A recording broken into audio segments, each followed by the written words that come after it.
መካከለኛው ምስራቅ ወደ ለየለት እልቂት አምርቷል።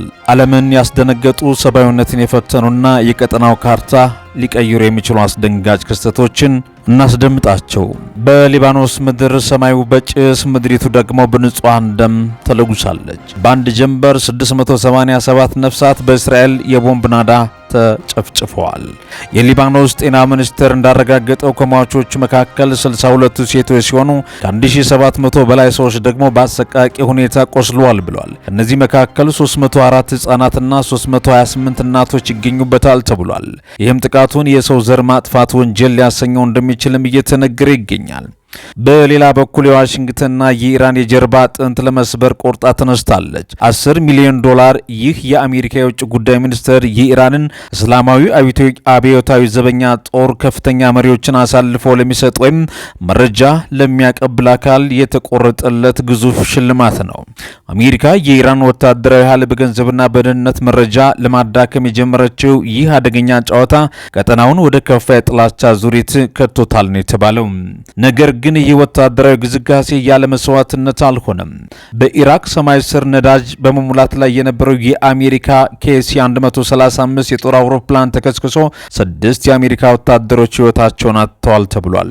በኢራን ላይ ለሚዘምሩ የጦር አውሮፕላኖች ድጋፍ ሊሰጥ የነበሩት እነዚህ ወታደሮች የአሜሪካ ማዕከላዊ እዝ እንዳረጋገጠው ሁሉም በአደጋው አልቀዋል። አደጋው በመካከለኛው ምስራቅ የተሰማውን የአሜሪካ ጦር ትልቅ ድንጋጤና የሞራል ውድቀትን ፈጥሮበታል ነው የተባለው።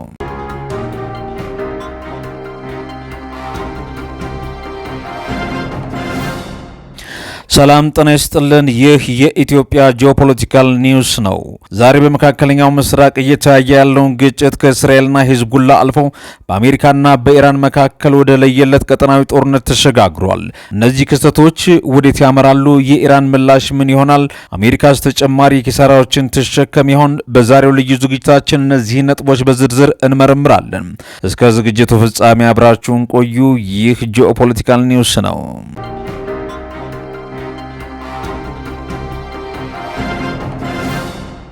መካከለኛው ምስራቅ በታሪኳ አይታው በማታውቀው ከፍተኛ ውጥረት ውስጥ ገብታለች። በዚህ ቪዲዮ 3 ዋና ዋና አበይት ጉዳዮችን አያይዘን እንመለከታለን። በሊባኖስ የ687 ሰዎች ሕይወት ያለፈበት የእስራኤል ከባድ ጥቃት፣ አሜሪካ በኢራን አብዮታዊ ዘበኛ ጦር መሪዎች ላይ የቆረጠችው $10 ሚሊዮን ሽልማት፣ በኢራቅ የተከሰከሰው የአሜሪካ KC-135 አውሮፕላንና የ6 ወታደሮች ሞት፣ የግብጽ ጀነራሎች በግብጽ መገደል፣ በተያያዘም በካይሮ በርካታ ኢትዮጵያውያን እስር ቤት መግባታቸውን አብረን እንመለከታለን። እነዚህ ክስተቶች የቀጠናውን የወደፊት ሁኔታ እንዴት ይቀይሩታል? ሙሉ ትንታኔውን እነሆ ብለናል። መጀመሪያው ሰበር ዜና የብሪክስ አባል ሀገራት ዩናይት የተሰኘውን አዲስ ዲጂታል መገበያ ይፋ ማድረጋቸው ነው። ይህ ተራ የገንዘብ ለውጥ አይደለም። ሩሲያ፣ ቻይና፣ ህንድና አዲስ አባል ኢትዮጵያን ጨምሮ የሚጠቀሙበት ይህ ስርዓት የምዕራባውያን የስዊፍት የገንዘብ ዝውውር ስርዓት የሚተካ ነው ተብሏል። ይህ ማለት ሀገራት ያለ ዶላር በቀጥታ በራሳቸው ገንዘብ መገበያየት ይችላሉ ማለት ነው። አሜሪካ በዶላር አማካኝነት የምታደርገው የፖለቲካ ተጽዕኖ እንዲሁም የምትሰጠው ማዕቀብ ዋጋ እያጣ ነው። የኢኮኖሚ ባለሙያዎች ይህን የዶላር መጨረሻ ወይም መጀመሪያ ደግሬት ዲዶላራይዜሽን እያሉት ይገኛሉ። የቀይ ባህር ሽኩቻና የኢትዮጵያ ሚና ስንመለከት ወደ ቅርብ ቤታችን ስንመጣ ቀይ ባህር ዳግም የዓለም ፖለቲካም ብርቱ ሆኗል። ኢትዮጵያ የባህር በር ለማግኘት የምታደርገውን ጥረትና በአካባቢው እየታዩ ያሉ አዳዲስ ወታደራዊ ስምምነቶች የሀያላን ሀገራትን ትኩረትም ስቧል። ቱርክ በሶማሊያ፣ ቻይና፣ ጅቡቲ፣ አሜሪካና አጋሮቿ ደግሞ በኤደን ባህር ሰላጤ ያላቸውን ይዞታ እያጠናከሩ ነው። ኢትዮጵያ በቀጠናው የምታደርገውን ተጽዕኖ እያደገ ሲመጣ የግብፅና የሌሎች አረብ ሀገራት ምላሽ ምን ሊሆን ይችላል? የአፍሪካ ቀንድ የ21ኛው ክፍለ ዘመን ታላቁ የጂኦፖለቲካ የቼዝ ጨዋታ መጫወት ሜዳ ሆኗል።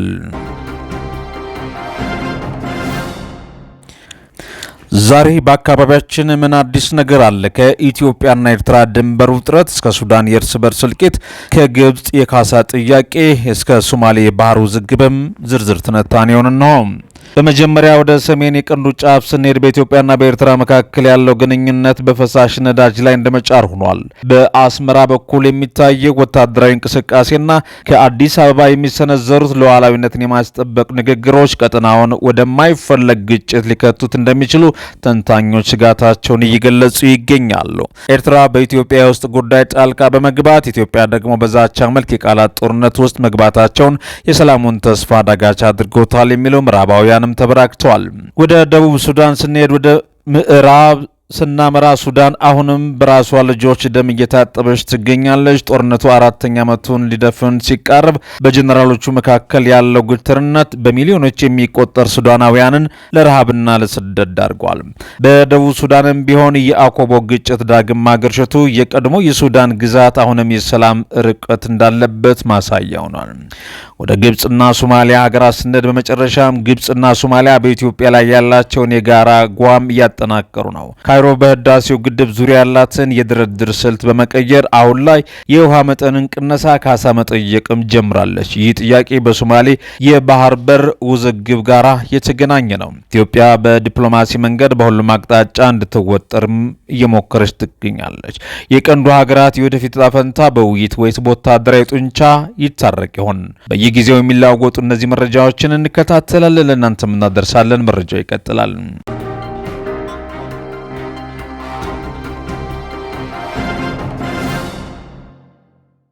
አስደንጋጭ መረጃ ከወደ ካይሮ ተሰምቷል። ባለፉት 2 ሳምንታት ብቻ በግብጽ በሺዎች የሚቆጠሩ ኢትዮጵያውያን በግብጽ ጸጥታ ኃይሎች በገፍ እየታሰሩ እንደሚገኙ ታውቋል። ይህ የኃይል አፈሳ በኢትዮጵያና ኤርትራውያን ላይ ብቻ ያነጣጠረ ነው ተብሏል። ኤርትራውያን በኤምባሲዎቻቸው አማካኝነት ወደ ሀገራቸው እየተሸኙ ነው። በሺዎች የሚቆጠሩ ኢትዮጵያውያን ግን የታሰሩበት አድራሻ እንኳን ሳይታወቅ ለከፋ ስቃይ ተዳርገዋል ነው የተባለው። ኢራን በገልፍ ሀገራት ላይ መጠነ ሰፊ ጥቃት ከፍታለች ተብሏል። ባለፈው አርብ ብቻ ሪያድን ጨምሮ በተለያዩ የሳውዲ ክፍሎች የተተኮሱ 50 ድሮኖች መክሸፋቸውን ዘ ናሽናል ዘግቧል። ጥቃቱ በተለይ በኤምባሲዎች በሚገኙ ዲፕሎማቲክ ኳርተርና የነዳጅ ማውጫ ላይ ያነጣጠረ ነው ተብሏል። በኦማን 2 የውጭ ዜጎች ሲገደሉ በዱባይና አቡዳቢ ደግሞ ከፍተኛ የደህንነት ስጋት ተፈጥሯል።